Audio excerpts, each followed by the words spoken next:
আসসালামু আলাইকুম। দেখুন সফল হয়েছে ছাদের সবজি চাষ করে।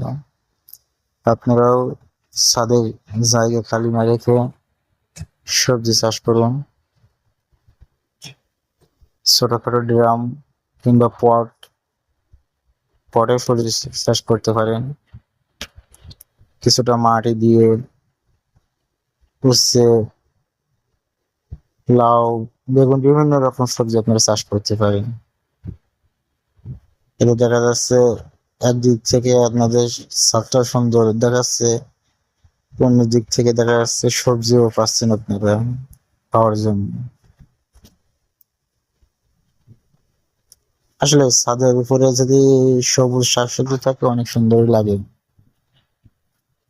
তার জন্য আপনাদেরকে বলছি,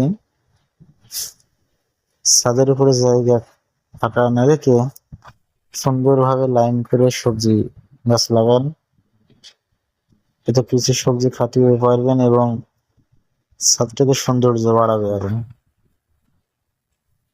দেখুন কত সুন্দর সবজি হচ্ছে, ফুল ফুটেছে দেখুন, আস্তে আস্তে সবজি হবে। হ্যাঁ,